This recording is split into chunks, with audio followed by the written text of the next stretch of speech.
श्री ध्रुवदास जी महाराज की श्री 42 लीला नामक ग्रंथ की जय जय श्री राधे।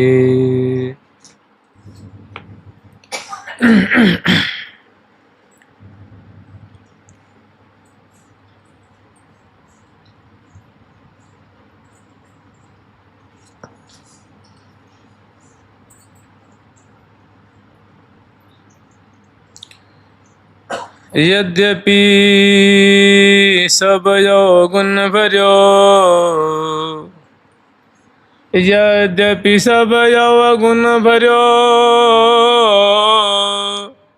तद्यपि करत तु वहीच हितमय वृंदा विपिन को कैसे दीजे पीछ। वृंदावन ते अनतहि जेतिक द्योस बिहात, ते दिन लेखे जा जिन लिखो, ते दिन लेखे जिन लिखो वृथा यकारथ जात।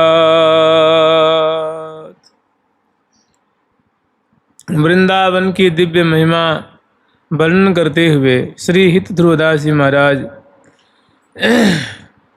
कह रहे हैं कि वृंदावन ते अनत ही जेतिक दोष बिहात। चूँकि इनको वृंदावन के प्रति भारी समर्पण है, वृंदावन का स्वरूप किशोरी जी की कृपा से इन्होंने दर्शन किया है, तो वृंदावन का स्वरूप क्या है, वृंदावन की महिमा क्या है, वृंदावन की वात्सल्य गुणावली क्या है, इसको अच्छी प्रकार से जानते हैं। तो वृंदावन की महिमा माने वृंदावन में निवास करते हुए जिनका समय व्यतीत हो रहा है वो कितना मूल्यवान समय है, और जो वृंदावन से बाहर निकल गया तो कितनी बड़ी हानि हो गई, इसको सामान्य प्राणी नहीं जानता है। इस बात को कहते हुए मानो हम सबको समझा रहे हैं, चेतावनी दे रहे हैं कि वृंदावन ते अनत ही जेतिक दोष बिहात। वृंदावन से बाहर जितना समय निकल गया, जितना दिन निकल गया, वो ते दिन लेखे जिन लिखो, उन सब दिनों को लेखा में मत लिखो, उसको नहीं लिखना चाहिए। माने क्योंकि वो वृंदावन से बाहर वो समय निकला है, उतने समय हम वृंदावन तन मन से नहीं रह पाए, वृंदावन की रज से दूरी बनी रही, तो बड़े दुखी हो के कह रहे हैं कि उतना समय तो व्यर्थ ही चला गया, उतना समय व्यर्थ ही नाश हो गया, क्योंकि वो वृंदावन से बाहर व्यतीत हुआ है। तो उसका मतलब लेखा जोखा नहीं करना चाहिए, वो तो यूं ही चला गया, माने व्यर्थ चला गया, वो प्रिया प्रीतम की साधना के काम में नहीं आया, वृंदावन से बाहर चला गया। वृंदावन में रहते हुए जाता तो समय सार्थक हो जाता। ते दिन लेखे जिन लिखो वृथा अकारत जात, भजन रसमयी विपिन धर, भजन रसमयी विपिन घर, समझ बसे जो कोई प्रेम बीजति खेत में, तब ही अंकुर हो। देखो भजन अनेकों प्रकार का है, लेकिन जो साधक गण वृंदावन वास करते हैं और वृंदावन का जो नित्य विहार है, वृंदावन का जो रसमय भजन है, उस भजन का आश्रय लेकर के बड़े ही दत्तचित होकर के हृदय में प्रिया जो कि सखी भाव धारण करके श्यामा श्याम को समयानुसार लड़ाते हैं, उनका नाम लेते हैं, उनके केली का गान करते हैं, केली श्रवण करते हैं, उनकी लीलाओं का चिंतन करते हैं। ऐसी भजन की परिपाटी को पालन करते हुए जो वृंदावन वास कर रहे हैं, वृंदावन रूप प्रिया जो के घर में निवास कर रहे हैं,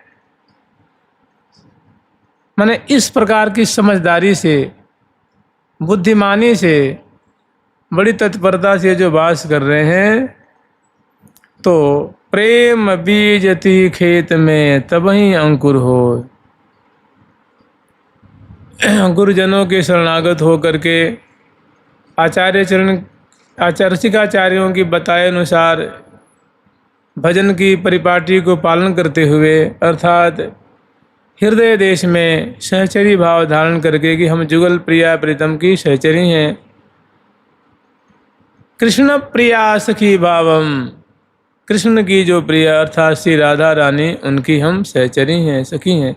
इस प्रकार की जिसके हृदय में भावना है, इस भाव से भावित है, और जो रसिकाचार्यों की जो प्रिया जो कि सखी भाव की प्राप्ति के लिए जो परिपाटी है, जो भजन पद्धति है, उसका अनुपालन करता हुआ जो वृंदावन में समझ करके अर्थात विवेक से, ऐसे गफलत में वास नहीं कर रहा है, वो समय नहीं काट रहा है, बहुत समझदारी से, बुद्धिमानी से, विवेकपूर्ण श्रीधाम वृंदावन में वास कर रहा है।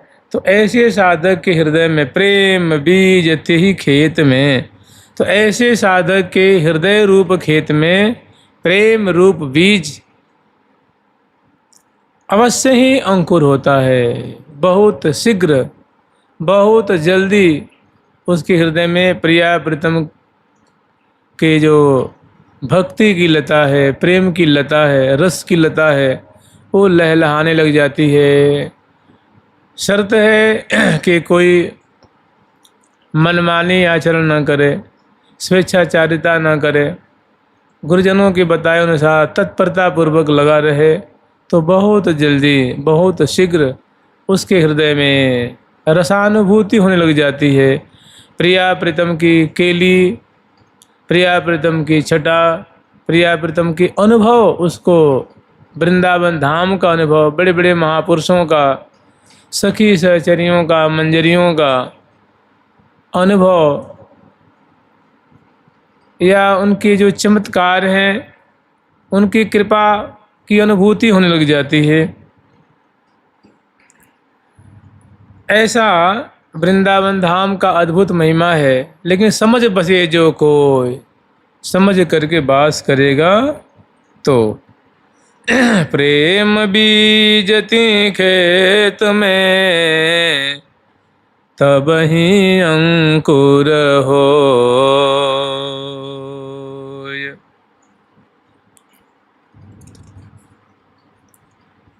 यद्यपि धावत विषय को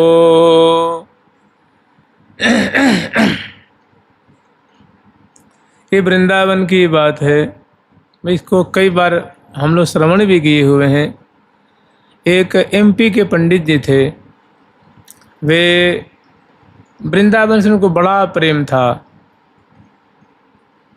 और वैसे जीविकोपार्जन के लिए उनकी जैसी शिक्षा दीक्षा थी उसके अनुसार उनको सरकारी नौकरी मिली हुई थी और सरकारी विद्यालय में वो शिक्षक के रूप में नियुक्त थे और बड़ी ईमानदारी से छात्रों को पढ़ाया करते थे। और जब छुट्टी मिल जाती या जो सरकारी छुट्टियां होती उनको बचा बचा कर रखते थे और समय मिलते ही शीघ्र वृंदावन चले आते थे और यहाँ वृंदावन के संतों से मिलते थे, उनका सत्संग लाभ करते थे और जमुना जी का दर्शन है, निधिवन का दर्शन, प्रिया बिहारी जी का दर्शन किया करते थे और नियम से लाख नाम जाप किया करते थे और बहुत सारे जो स्तोत्र है, जो उनके पाठ आदि का कुछ नियम था, वो जाप किया करते थे। और बड़ी विकलता से वृंदावन में मैंने कि देखो इतना दिन हो गया हमें कुछ दर्शन नहीं हुआ, कहते हैं कि वृंदावन में प्रियाव्रतम श्यामा श्याम निवास करते हैं, मैं कैसा भागा हूँ, मैं कैसा पामर जीव हूँ कि मुझे तो तनिक भी अनुभूति नहीं होती है, हमें तो जड़ता ही जड़ता दिखती है, हमें तो ऐसा ही हमारा समय निकलते जा रहा है।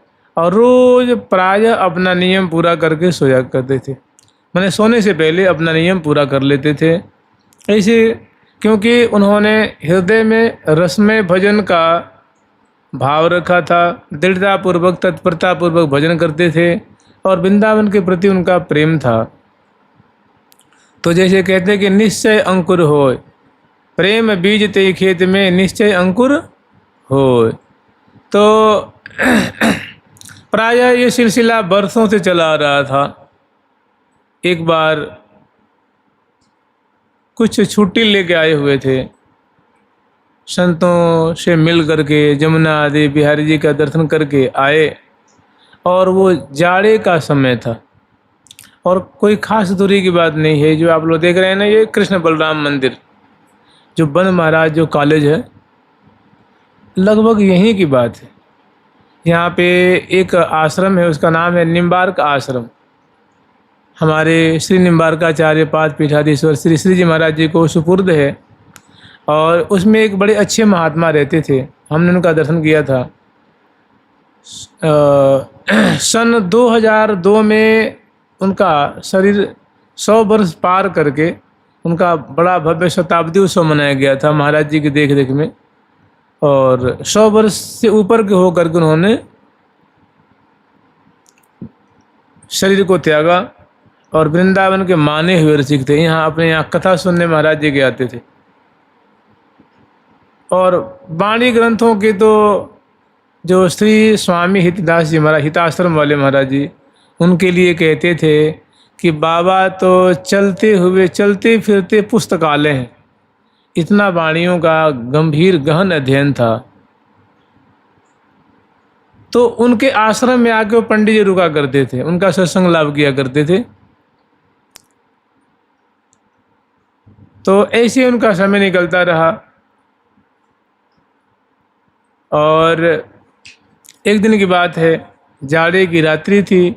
पंडित जी घूम फिर करके दर्शन आदि करके बिहारी जी का मुख देख करके आए, लगभग 8:30-9 बजे आए होंगे। उसके बाद अपनी कुटिया में, जहाँ बाबा ने उनको रहने को कहा था, उस कुटिया में बैठ करके और अपना जो शेष जो नियम बांध रखे थे उसको उन्होंने पूरा किया और फिर वृंदावन धाम को प्रणाम करके प्रियाव्रतम का नाम लेते हुए सो गए। कुछ समय के बाद अब घंटा निकला, 2 घंटा निकला, 3 घंटा, जितना भी समय निकल गया हो, सहसा उनको लघु शंका लगी। उठे तो आश्रम में अनेकों वृक्ष थे, मौलश्री के, कदम के और तुलसी आदि के सुंदर पौधे थे और जो सहजने की जो लता होती है। तो उनको लघु शंका लगी जोर से। तो एक तो मन कह रहा था कि भाई यहीं पे कोने में कहूँ बैठ के कर लो, तो सामने बगल में कहते हैं ना कि पेड़ के नीचे लघु शंका नहीं करना चाहिए, और ख़ास करके वृंदावन की जहाँ बात आवे फिर तो कहना ही क्या है। तो उनको लगा कि भाई देखो वृंदावन के वृक्ष हैं, इनके नीचे बैठ करके थोड़े आगे चले जाते हैं। आगे और भी पेड़ थे और जाड़े की ठिठुरन थी वो, और वैसे भी वृद्ध थे वो, मतलब 60-70 वर्ष की अवस्था के लगभग होंगे ही। तो जैसे ही आगे बढ़ते बढ़ते 10 कदम से 20 कदम, 20 से 30 कदम, 30 से 40, 50, 100 कदम आगे बढ़े। तो आगे बहुत मतलब अच्छी जगह थी, साफ सुथरी जगह थी। तो वहाँ उन्होंने देखा इतनी सुंदर, वहाँ मैंने सारी दृश्यावली मानो तिरोहित हो गई और हरियाली से युक्त बहुत सुंदर बाग बगीचियाँ प्रकट। उन्होंने कहा कि भाई ये कैसा दृश्य दिख रहा है, हम तो रोज ही यहाँ देखते हैं, ऐसा तो हमने कभी देखा नहीं है। और इतने सुंदर भवन बने हुए। तो उनको लगा ना कि वो मैं जो दर्शन करने गया था ना, तो लगता है किसी की बारात आई होगी, और वहाँ वो जो टेंट शामियाना से लोग बनाते हैं ना, जो बड़े सुंदर सुंदर भवन आदि बना देते हैं, तो उनको लगता है कि यहाँ किसी बड़े धनी माने किसी की बारात आई होगी। और इतनी सुंदरियाँ थी वहाँ बनी ठनी, तो मतलब 10 वहाँ बैठी हैं, 10 की झुंड वहाँ, 10 20 50 के वहाँ झुंड बैठे, वो बतला रही हैं। और किसी की पीठ दिख रही है, किसी का मुख साफ दिख रहा है, किसी का नहीं दिख रहा है, और सुंदर बाजिंत्र भी बज रहे हैं। तो उनको लगा कि बारात आई हुई है और नाच गान हो रहा है। लेकिन वो ऐसी दृश्यावली को देख करके आश्चर्य पड़ गई, भाई ऐसी बारात तो हमने अपनी ज़िंदगी में कभी देखी नहीं। और थोड़ी आगे बढ़े कौतुक बस देखने के लिए कि भाई देखें कैसी बारात है ये, इतनी सोने के आभूषणों से आभूषित और इतना अद्भुत गौर कलेवर तो कहीं देखने में नहीं मिलता है। आगे बढ़े तो वो बारात के आई थी, वहाँ प्रिया प्रीतम का दिव्य रास लीला हो रही थी। वो तब थी सखी जन और दिव्य रास मंडल प्रकट हो गया और दिव्य श्यामा श्याम की रास केली वहाँ प्रकट हो गई। और सेवा परासखी जो हैं वे भव्य प्रकार से अनेकों दर्पण लेकर के, पिगदानी लेकर के, तांबूलदानी लेकर के, वस्त्र आभूषण मेवा मिष्ठान आदि लेकर के, सुंदर चमर बिजना आदि लेकर के प्रिया प्रीतम की सेवा कर रही हैं। और श्यामा श्याम बहुत सुंदर जो है वो सुघर श्री राधिका प्रवीण प्राण प्रीतम के संग, सुघर श्री राधिका प्रवीण प्राण प्रीतम के संग, सुघर श्री राधिका प्रवीण प्राण प्रीतम के संग, सुघर श्री राधिका प्रवीण प्राण प्रीतम।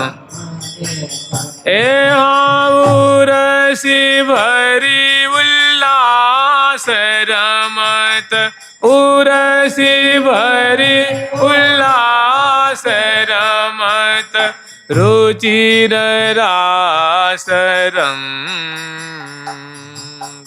उरसी भरी उल्लास रमत, रुचिर रास रंग।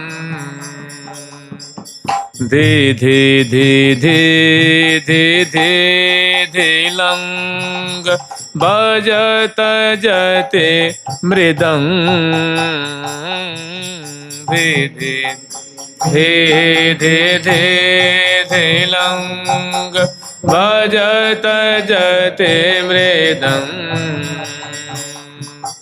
उघटत मुख तत थे, उघटत मुख तत थे, तकत थोंग थोंग, उघटत मुख तत थे, तकत थोंग थोंग।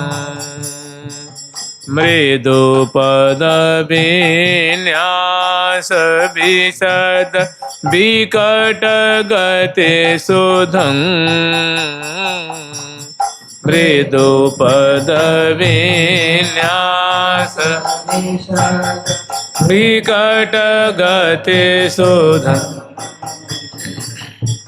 बहुत सुंदर रास की माधुरी दर्शन करके पंडित जी तो गए थे बारात देखने के लिए। उनको सोचे कि कोई बारात आई हुई है, लेकिन वो बारात नहीं थी, वो वृंदावन धाम ने उन पर कृपा कर दी। वो दिव्य सखियों का दर्शन, एक नहीं हजारों की तादाद में सहचरी वृंद, माने जो दृश्यावली थी वो तिरोहित हो गई और दिव्य वृंदावन धाम का स्वरूप वहाँ प्रकट हो गया। सुंदर सुंदर कल्प बल्लियाँ, कल्प लताएँ, सुंदर हरितिमा से युक्त यौनी और दिव्य जैसे लगता कोटिशः कोटिशः चंद्रमा को चूर्ण करके और दिव्य उज्ज्वल वर्ण का मंडल बनाया गया हो, और अनेकों सहचरी वृंद सौंज सामग्री लेकर के श्यामा श्याम की सेवा कर रही हैं। और प्रिया जो दिव्य राशेश्वरी के वेशभूषा में सजी हुई हैं, प्यारे दिव्य राशेश्वर के वेशभूषा से सजे हुए हैं, और दोनों अंग अंश भुजा दिए हुए कभी छुटते हैं, कभी मिलते हैं, कभी चिबुक अवलोकन करते हुए, कभी अंश भुजा दिए हुए, कभी अनेकों आँखियाँ मार मचावे, ये दो वो निरतत छवि पावे, करे करन में चिबुक चरण में नई नई गति उपजावें। और ऊपर से कल्प वृक्षों की सुंदर सुमनस की वर्षा है रही है, पराग की वर्षा है रही है, और बाजे बाजे तो ऐसे बज रहे हैं, अनेकों बाजे, जिनको श्रवण करके और प्रिया प्रीतम की रास केली का दर्शन करके पंडित जी तो उनका शरीर जड़ हो गया, ना ये जैसे पत्थर जैसे हो जाए, मूर्ति बन जावे वैसे। और अपलक नेत्रों से पंडित जी सुंदर प्रिया जी की चरण विन्यास, प्यारी जो की हंसी, प्रिया जो की नगवेश्वर की माधुरी, प्रिया जो की नेत्र चलन, प्रिया जो की बेणी की बलखान, प्रिया जो का मुखचंद्र, प्यारे का मुखचंद्र, प्यारे की आँखों की मटकन, ग्रीवा की मटकन, मुख की मटकन, कर विन्यास, पद संचालन, पीताम्बर की फहरान, प्रिया जो की अंचल की फहरान, हृदय पे मालावली की आंदोलित होने की माधुरी, और बड़े सुंदर स्वर प्रिया जो है तान तोड़ती हुई गान कर रही हैं। सुघर श्री राधिका प्रवीण रसिकनी, रास में रस भरी रसिकनी जुगा में, सारे ग म प ध नि सा, सानी धम ध सानी ध प मग रेशा। प्रिया जी आरोह अवरोह से सुंदर वो तान तोड़ रही हैं, विस्तार कर रही हैं, और प्यारे उनका संग दे रहे हैं, और सुंदर प्रिया जो कोकिल कंठी गान कर रही हैं। ऐसी सुंदर इस वृंदावन में ही, यही रमण रीति में उन पंडित जी को स्थित दिव्य वृंदावन का धाम, वृंदावन धाम का स्वरूप, और प्रिया प्रीतम और अनेकों सहचरी वृंदों का दर्शन लाभ हुआ। घंटों तक उनका दर्शन करते रहे। सुंदर बहुत कड़ाके की जाड़ा सर्दी पड़ती रही, लेकिन देह की कोई सुधि नहीं रही। बहुत काल तक दर्शन किया, समय आया तो रासलीला तिरोहित हो गई। फिर वही देखो तुम्हारा कटीले बबूर के पेड़ है, उबड़ खाबड़ जमीन है, ये सब उन्होंने देखी, और कुछ समय के बाद शरीर में थोड़ी चेतना आई, फिर बड़ी मुश्किल से उठे और अपने को धन्य धन्य माना। उस धरती को जहाँ लीला हो रही थी वहाँ आगे बढ़ के प्रणाम किया, और जीवन को सफल माने कि आज हम धन्य आते धन्य हो गए, जिसके लिए हम रोए करते थे, जो चाहे करते थे, आज वृंदावन धाम ने हमारी इच्छा पूरी कर देनी है। तो जैसे इसमें कही है ना कि भजन रसमयी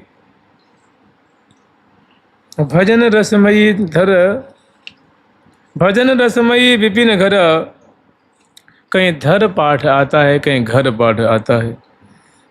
तो इसका भाव ऐसे लेंगे, भजन रसमयी विपिन धर, मन हृदय में रसमयी भजन को धारण करके, या हृदय में रसमय भजन को धारण करके वृंदावन रूप प्रिया प्रीतम की निकुंज रूप घर में आलय में जो साधक विवेकपूर्ण बड़ी बुद्धिमानी से क्या सत है, क्या असत है, क्या उचित है, क्या अनुचित है, क्या कर्तव्य है, क्या अकर्तव्य है, इस बात को समझ करके और जो वृंदावन वास करते हैं तो उनके हृदय में प्रेम का बीज अवश्यमेव अंकुरित होता है। और जो इस प्रकार वास नहीं करते हैं तो बहुत काल बीतने पे भी उनको कुछ अनुभव नहीं होता है, कोई उनको विशेष लाभ नहीं हो पाता है। तो जो इस प्रकार तत्परता से भजन करते हैं उन पे वृंदावन धाम, जैसे एक घटना हमने सुनी, आपने सुनी, पता नहीं ऐसे कितने भक्तों को प्रियालाल रोज ही कृतार्थ करते हैं जिनसे हमारा संपर्क नहीं है, या संपर्क है तो बताते नहीं हैं। उनके हृदय में बहुत सारी बातें आती हैं, बहुत सारी उनके बातें वृंदावन की उन पर कृपा होती है। तो वास्तव में जो नियम पूर्वक भजन करते हैं उनका भजन बड़ा रंग लाता है, एक दिन निहाल कर देता है। कब ये जो आपको दृश्य दिख रहा है कब तिरोहित हो जाए, कब दिव्य वृंदावन धाम अपना स्वरूप प्रकट करके दिखा दें, कब निहाल कर दें, कोई ठीक नहीं। लेकिन इसके लिए थोड़ी लगनशीलता, उत्सुकता कि देखो समय निकलते जा रहा है, अब तक कुछ भी नहीं हुआ, ऐसे नाहक जिंदगी चली गई, ऐसी उसकी हृदय में छटपटाहट तो चटपटी हो तो विशेष काम बनता है।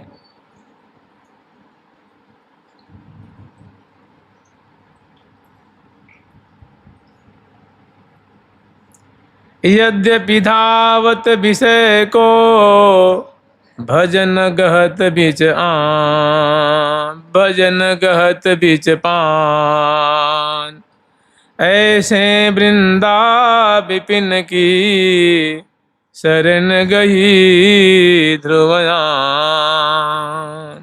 ऐसी ऐसी बातें हैं। देखिए एक महात्मा, वृंदावन की बात है, वो किसी लता को रोज पाठ सुनाया करते थे। वृंदावन की लता है, जो भी लता है, तो थोड़ी कम से कम 100-150 वर्ष पुरानी बात है, 100 वर्ष तो कम से कम मान ही लीजिए। तो उनके मन में बात थी कि वृंदावन की लता है, कोटि कल्पतरु ना है, वृंदावन के वृक्ष सम कोटि कल्पतरु ना। वृंदावन के वृक्ष की तुलना कोटि कोटि स्वर्ग में रहने वाले कल्पतरुओं से नहीं की जा सकती, क्योंकि वे जड़ हैं और वृंदावन के जो वृक्ष हैं वो प्रिया प्रीतम के परिकर हैं, ये सामान्य नहीं है। ये प्रिया प्रीतम की लीला को देखते हैं, उसमें सहयोग करते हैं, और माने पत्ते पत्ते में इनकी आंखें निकल आते हैं, और प्रिया प्रीतम की लीला को देख करके द्रवीभूत होते हैं, पुलकित होते हैं, रोमांचित होते हैं, प्रेम आकुल होकर थर थर थर थर तक कांपने लग जाते हैं, प्रिया प्रीतम को दंडवत करते हैं, प्रियालाल उनको स्पर्श करके मानव को आशीर्वाद देते हैं। तो ऐसे प्रिया प्रीतम के विशेष कृपा भाजन। तो महात्मा के मन में हुई कि भाई वृंदावन के वृक्ष हैं तो कृष्ण स्वरूप हैं, प्रिया प्रीतम की सखियां हैं, उनकी सेवा कर रही हैं, और जो सखी हैं वो प्रिया जो हैं, जो प्रिया जो हैं वो लाल जी हैं, जो लाल जी हैं वो सखी हैं, जो सखी हैं वो वृंदावन, माने चारों जो है ना, ये जो धाम के जो चारों ये जो भक्ति पक्ष के चार जो ये अंग हैं सभी चिन्मय हैं।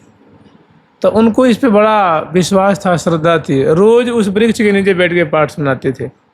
और उनके मन में था कि ये जो वृक्ष हैं हमें श्यामा श्याम का दर्शन करा देंगे।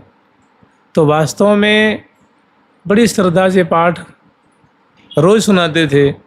एक दिन वो वृक्ष जो है, जैसे ऐसा लगा कि उस वृक्ष में मानो कोई दरवाज़ा हो, जैसे कोई दरवाज़ा खुलता है, मणि में दरवाज़ा मानो चट खुला, और खुलते ही मानो वो वृक्ष फैल गया, मोटा हो गया, और उस वृक्ष में सुंदर कुंज प्रकट हो गए। और उसमें क्या देखे हैं तो आज इन दो न पर बलि जइए, आज इन दो न पर बलि जइए, आज इन दो न पर बलि जइए, आज इन दो न पर बलि जइए। रोम रोम सो छवि बरसत है, रोम रोम सो छवि बरसत है, निरखत नैन सिरैये आज इन, निरखत नैन सिरैये आज इन, दो न पर बलि जइए आज इन, बलि जइए आज इन, दो न पर बलि जइए आज इन, दो बलि जय आज रूप रास मृदुहास ललित मुख उपमा देत लजइये। तो वो जैसे कोई कुंज हो, कोई घर हो, वो वृंदावन धाम, जो वृंदावन के जो वृक्ष हैं, उन्होंने एक सुंदर अपने वृक्ष का जो तना है वही एक सुंदर कुंज का रूप ले लिया, और उसके अंदर जैसे वो फैल गया, दरवाज़ा जैसे खुला और उसमें प्रिया प्रथम प्रकट श्याम सुंदर राधा रानी का संत ने दर्शन किया, निहाल हो। लेकिन 2 दिन पाठ नहीं किया था उन्होंने, बरसों निकाल दिए थे, जैसे मानो अपने ज़िंदगी को दाव पे लगा दिए थे कि ये हमारी ज़िंदगी पाठ करते निकलेगी और हमें इस बात का अनुभव करना है। ऐसे ही एक महात्मा थे, वो भी वृक्ष को पाठ सुनाया करते, भागवत जी के पाठ सुनाया करते थे। तो बहुत शुद्ध साफ पाठ करते थे, बढ़िया पाठ करते थे, श्रद्धा से करते थे। बहुत काल व्यतीत हुआ, तो जैसे मानो किसी पेड़ के नीचे आप बैठे हों और कभी ऐसा लगता है कि भाई उस पर कोई बंदर इस डाल से उस डाल पे कूदता है, तो एक थोड़ी घबराहट सी होती है कहीं देर पे न कूद जाए। तो ऐसे ही वो रोज़ पाठ करते थे वृक्ष के नीचे, और उस दिन जैसे मानो वृक्ष ने कृपा की उनके ऊपर, तो ऐसा लगा कि कोई जैसे बंदर उछल रहा हो, और ऊपर की तरफ देखे तो क्या देख रहे हैं कि कम से कम 10 फीट लंबे महात्मा जो हैं, वो मने बड़े तेजमान, वो डाले से उतर रहे हैं। और उतर के आए, बोले भैया तुम बहुत सुंदर पाठ करते हो, तुम्हारी जो पाठ की जो विधि है ये खोखली दिखावे वाली और वैसे वाली बेगार वाली नहीं है, बहुत तुम प्रीतिपूर्वक श्रद्धापूर्वक पाठ करते हो। तुम्हारा पाठ मैं बहुत दिन से सुन रहा था, आज मैं सोचा कि तुम्हारे सामने प्रकट हो जाऊं, तुम्हें आशीर्वाद दूं। मुझे तुम्हारा पाठ बहुत बढ़िया लगा। और देखो ये वृंदावन के वृक्ष हैं, यहाँ बड़े बड़े सिद्ध पड़े हुए हैं, वैसी किसी की लालसा नहीं होती है, तमन्ना नहीं होती है, उसको भूख नहीं लगती है, प्यास नहीं लगती है। भूख प्यास करने का मतलब कि हमें दर्शन हो, हमें कुछ अनुभव हो, छटपटी नहीं मचती है। इसलिए प्रिया प्रीतम भी, वृंदावन धाम भी, यहाँ की लताएं भी चुपचाप गुमसुम रहती हैं, और जब उसकी अंदर भारी छटपटी होती है, भारी व्याकुलता होती है, तो ये वृंदावन धाम उसको भांति भांति संभालते हैं। तो आशीर्वाद देके महात्मा और वहीं अंतर ध्यान होगा। तो जैसे जानते हैं, एक बात देखिएगा, जैसे मान लीजिए हम लोग गंगा जी की जो महिमा शास्त्रों में वर्णित की गई है, जमुना जी की महिमा, तीर्थों की, धाम की, वृंदावन की लता की, यहाँ की धूर की, ये झूठी नहीं है, और ऐसी नहीं कि उन्हें बढ़ा चढ़ा के कह दी है। जैसी महिमा है वैसे कोई कह नहीं सकता, प्रिया प्रीतम भी नहीं कह सकते। ये तो सखियाँ जो महापुरुष आचार्य रूप में आई हैं, कुछ सखा वर्ग आए हैं, कुछ दास वर्ग आए हैं, तो उन्होंने वृंदावन धाम की महिमा यह तक किंचित वर्णन करी है, समझ रहे ना। जैसे मानो समुद्र से कोई एक कमंडल पानी निकाल ले, एक बाल्टी पानी निकाल ले, एक चुल्लू पानी निकाल ले, तो इनमें जो बातें कही गई हैं सारी बातें नहीं कह दी गई है, बहुत सूक्ष्म रूप में अत्यल्प बातें कही गई हैं। जैसी इनकी महिमा है उसको तो कोई सोच नहीं सकता। आप ही बताओ, एक बार की बात है, आज से करीब करीब 1.25 वर्ष पहले की बात होगी। श्री राम कृष्ण परमहंस जी महाराज कोलकाता से वृंदावन दर्शन करने के लिए पधारे थे। तो यहाँ आए तो उन्होंने वृक्षों की शोभा देखी और वृंदावन की रज, तो हाथ उठा करके चिल्ला चिल्ला के कहने लगे, भैया वृंदावन की रज सामान्य मिट्टी नहीं है, सामान्य मिट्टी नहीं है, सामान्य धरती नहीं है, ये राधा रानी की चरण रज है, इनकी महती महिमा है। और वृंदावन के वृक्ष सामान्य वृक्ष नहीं है। इसलिए तो खुशी के मारे उन्होंने अनुभव किया, देखा, तो उनको प्रेरणा हुई कि भाई इसको कहो, बताओ कि जो अस्मदादी प्राणी हैं उनको कुछ आश्रय मिले, कुछ उनका विश्वास जमे, इनको साधारण न माने। लेकिन इतना होते हुए आप चाहें तो वृंदावन वृक्ष के डाली को काट सकते हैं, चट कट जाएगा, जैसे अन्यत्र के वृक्ष कट जाते हैं, लेकिन महत अपराध लगेगा। क्योंकि जानते हैं इस जड़ में चेतन है। अब आप कह सकते हैं भाई ये चेतन है, मैंने दिव्य है, तो टूटती क्यों हैं लताएं? ये आंधी में टूट जाती हैं, बंदर तोड़ देता है। तो इसमें जड़ में चेतन है, और चेतन में जिनकी भारी उत्कंठा है तो वही पेड़ दिव्य मणिमय पेड़ प्रकट हो जाएंगे। और जिनको नहीं है तो उनके लिए चलो साधारण पेड़ को छाया देवे है, उनको भांति भांति से उनको सुरक्षा देवे है। और तो कहने का मतलब कि श्रद्धा से वास किया तो बहुत विशेष लाभ प्राप्त करता है, और श्रद्धा से वास करता है तो वृंदावन उसको मारते नहीं हैं, उसको दुत्कारते नहीं हैं, उसका भी पोषण करते हैं, उस पर भी कृपा करते हैं, लेकिन एक देर लग जाती है। और अनेकों घटनाएं हैं जी वृंदावन की, मैंने ऐसे श्रद्धा से, उत्कंठा से, भारी आतुरता से, व्याकुलता से वास करते हैं तो विशेष लाभ होता है। आगे वर्णन कर रहे हैं कि यद्यपि धावत विषय को भजन गहत बिच पान, ऐसे वृंदा विपिन की शरण गई ध्रुवयान, शरण गई ध्रुवयान। अभी कुछ वर्षों पहले की बात हो गई, एक पंजाब से कोई महिला आई थी, तो उसने वृंदावन धाम की बहुत महिमा सुनी थी।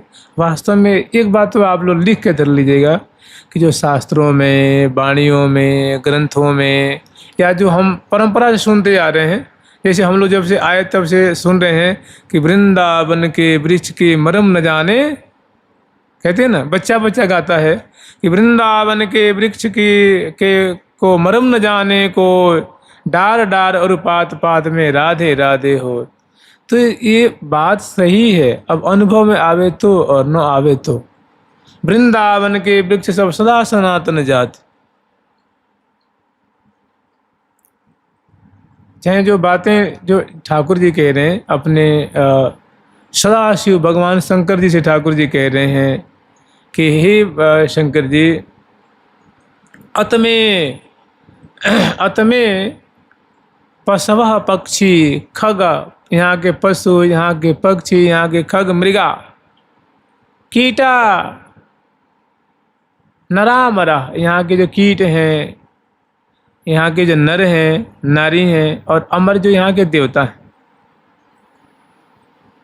पशु हैं, पंछी हैं, मृग हैं, कीट पतंग हैं, नर नारी हैं, देवता हैं जो यहाँ हमारे वृंदावन में वास करते हैं। तो जब ये शरीर छोड़ते हैं, मृता जानती ममालयम अपि, मृत्यु को प्राप्त होने पे हमारे दिव्य स्वरूप को प्राप्त हो जाते हैं, हमारे दिव्य परिकर को प्राप्त हो जाते हैं। तो ठाकुर जी झूठ बोल रहे हैं क्या? बताइए, ठाकुर जी काहे के झूठ बोलेंगे भाई?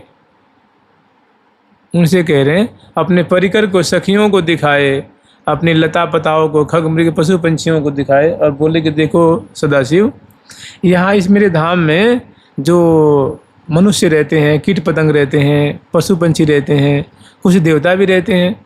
तो जब अपने शरीर को छोड़ते हैं ना, तो मेरे इसी दिव्य परिकर में आके अप्राकृतिक दिव्य वृंदावन में मिल जाते हैं। तो बताओ ठाकुर जी झूठ बोल रहे हैं क्या? तो उनकी बात माने कि कोई यहाँ हमको भड़का दे, उसकी बात माने? अरे कुछ नहीं रखा हुआ वृंदावन में, सब ऐसे ही है। अरे बहुत ठगबाजी है भाई यहाँ पर। तो बताओ उसकी बात माने कि ठाकुर जी की बात माने? समय शास्त्र की बात माननी चाहिए, महापुरुषों की बात माननी चाहिए, शास्त्र की बात माननी चाहिए, जानते हैं। और जहाँ ईश्वर की बात आती है, उनके धाम की बात आती है, तो वहाँ श्रुति प्रमाण माना जाता है। जो आप देख रहे हैं ना, उसको प्रमाण नहीं माना जाएगा, क्योंकि जैसे मान लो कहते हैं कि अगर नेत्र को प्रमाण माना जाए, तो आप अगर यहाँ से कुछ दूरी पे देखेंगे तो वहाँ धुआं धुआं दिखेगा। पर्वत होगा ना, तो वहाँ धुंधला धुंधला लगता है कि वहाँ कितना सुंदर है, वो एकदम सघन जैसे लगता है कोहरा छाया हो। हम वहाँ जाएंगे तो वहाँ ईंट पत्थर कूड़ा करकट पेड़ पौधे दिखते हैं। तो बताओ अगर वो श्याम वर्ण का जो दिखाई रहता धुंधला, तो वहाँ जाके क्यों बदल गया वो? क्योंकि आँख को प्रमाण, आँख से गलती हो सकती है। किसी को मोतियाबिंद हो तो उसको पीला पीला दिखता है, किसी को श्रद्धा न हो तो उसकी दृष्टि बदल जाती है। इसलिए नेत्र को उतना प्रमाण नहीं माना जाता है। प्रमाण किसको मानते हैं जी? श्रुति को। श्रुति माने वेद, वेद माने शास्त्र, जो वाणी है, ग्रंथ है, जो शास्त्रों में हमारी बातें कही गई हैं, उसको सबसे श्रेष्ठ प्रमाण माना जाता है। तो जो शास्त्रों में कही गई है वो झूठी बातें नहीं है कि वृंदावन की जो रज है वो प्रेम देने वाली है, प्रिया प्रीतम की सेवा देने वाली है। वृंदावन में बड़े बड़े सिद्ध महात्मा रहते हैं, प्रिया प्रीतम का घर है, ये प्रिया प्रीतम का निकुंज स्थान है, ये यहाँ प्रेम मई केली हो रही है। दर्शन हो तभी सही है, न हो तभी सही। क्योंकि शास्त्र और संत हमारे लिए दो ही तो प्रमाण है भाई, शास्त्र और संत। संत कहने से भक्त भी हो जाएगा, वैष्णव भी हो जाएगा, आचार्य भी हो जाएगा, भक्त भी हो जाएगा, महर्षि भी हो जाएगा, ऋषि भी हो जाएगा, मुनि भी हो जाएगा। एक भक्त कह दिया जाए ना, बताओ भक्तमाल में कौन नहीं है? एक भक्त से ऋषि का भी बोध होगा, मुनि का भी होगा, ब्रह्मर्षि का भी होगा, संत का भी होगा, महात्मा का भी होगा, वैष्णव का भी होगा, आचार्य का भी उससे बोध होगा। क्योंकि भक्त एक इतना सुंदर शब्द है कि भक्त जो भगवान के विभाग में चला गया, जो भगवान के हक में चला गया, जो भगवान के लिए जीवन यापन करता है, जो उनको सर्वतो भावेन समर्पित, जो सर्वभाव से उनको समर्पित, उसको भक्त कहते हैं, जो उनके शरणागत है। तो हमें वाणी ग्रंथों को और आर्ष प्रमाण जो है शास्त्रों में जो बातें लिखी है उसको माननी चाहिए, उसमें फ़ायदा होता है। जुगल सरकार की, लाडली लाल की जय जय श्री राधे।